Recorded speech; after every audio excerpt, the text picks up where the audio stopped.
Good evening and welcome to NoorNews. Tonight, we track the tragic mid-air collision of firefighting helicopters in Greece and examine the latest diplomatic developments surrounding potential U.S. strikes on Iran.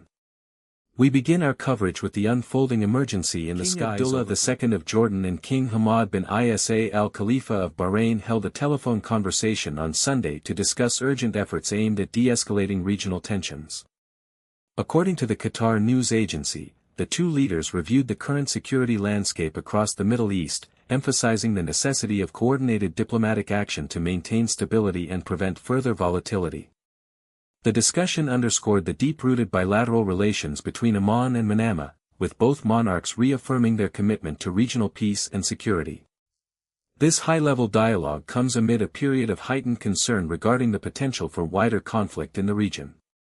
Both leaders stressed the importance of sustained communication between Arab nations to address common challenges and protect the interests of their respective populations.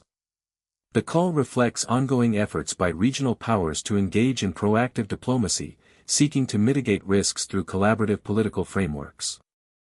As the situation remains fluid, the exchange between King Abdullah and King Hamad highlights a shared strategic priority: the pursuit of de-escalation and the preservation of regional order through unified diplomatic channels. Further updates on these regional initiatives are expected as diplomatic engagements continue throughout the coming week. The Chief of Staff of the Kuwaiti Army, Lieutenant General Khaled Derj Saad al-Shurayan, has chaired a high-level coordination meeting involving key military and security authorities to bolster national defense readiness. According to Arab Times Kuwait, the session focused on enhancing operational synergy between various branches of the security apparatus to ensure a unified response to potential regional challenges. The meeting served as a platform for senior leadership to review current strategic protocols and evaluate the effectiveness of joint training exercises conducted across the country. Discussions also touched upon the integration of advanced surveillance and communication technologies to streamline command and control processes during critical operations. This gathering underscores the ongoing commitment of the Kuwaiti defense establishment to maintaining a high state of vigilance and preparedness in light of evolving security dynamics within the Gulf region. Participants emphasized the necessity of continuous cooperation between military units and internal security forces to safeguard national sovereignty and maintain domestic stability.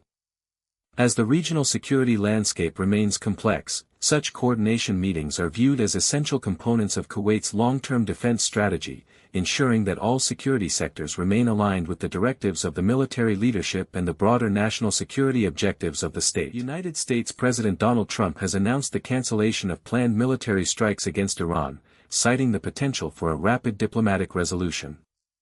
The president stated that he chose to hold off on the operation after receiving requests from Iranian officials and other regional stakeholders, who indicated that the perimeters of a potential agreement had already been established.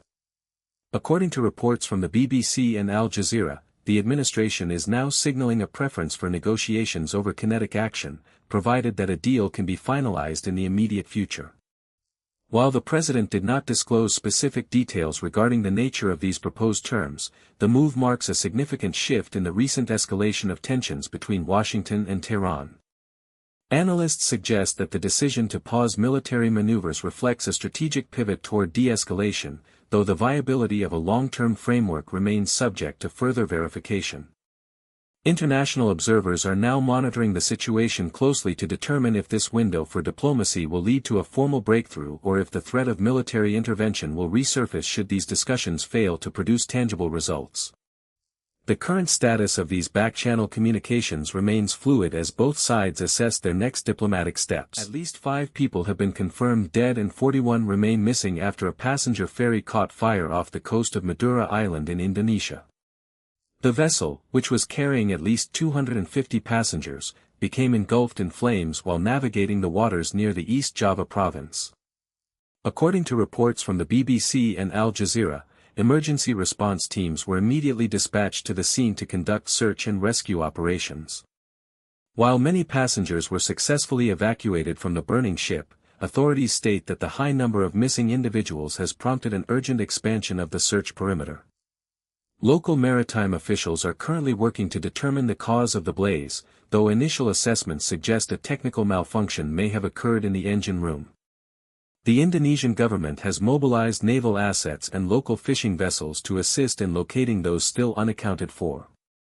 As the situation remains fluid, rescue crews are battling challenging sea conditions to reach the remaining survivors. We will continue to monitor the progress of the search and provide updates as official casualty figures are verified by regional disaster management agencies. Former U.S. President Donald Trump has stated that the United States and Israel have agreed to hold off on potential military strikes against Iran, though officials in Tehran have formally denied the existence of any such arrangement.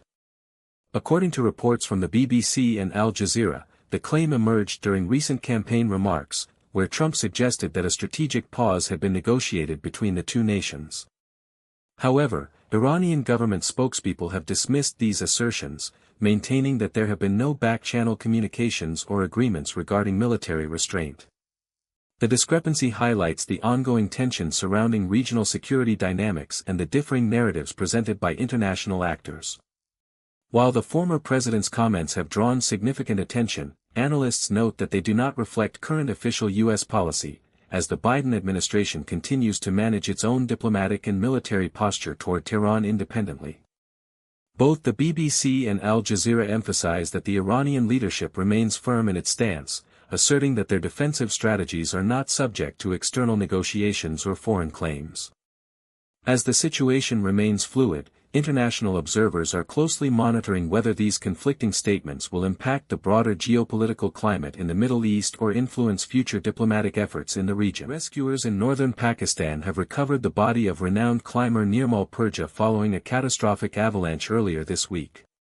According to the Alpine Club of Pakistan, the recovery operation concluded today after search teams navigated treacherous conditions to reach the site of the disaster. Purja, a celebrated figure in the mountaineering community, was confirmed dead alongside 9 other team members who were caught in the massive snowslide while attempting a high-altitude ascent. The Alpine Club of Pakistan reported that the group was struck by the avalanche during a sudden shift in weather patterns, which hampered initial rescue efforts and complicated the recovery of the victims. BBC reports indicate that local authorities and specialized mountain rescue units were deployed immediately following the incident, though the extreme terrain and ongoing instability of the snowpack posed significant risks to the recovery teams.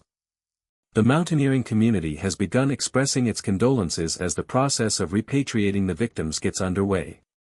Officials have stated that an investigation into the circumstances surrounding the avalanche is expected to follow, though current efforts remain focused on the transport of the deceased from the mountain base. Further details regarding the identities of the remaining team members are expected to be released by the Alpine Club in the coming hours. Thank you for joining us for this verified update on today's global headlines. We remain committed to bringing you the facts as they happen. NoorNews, verified before published.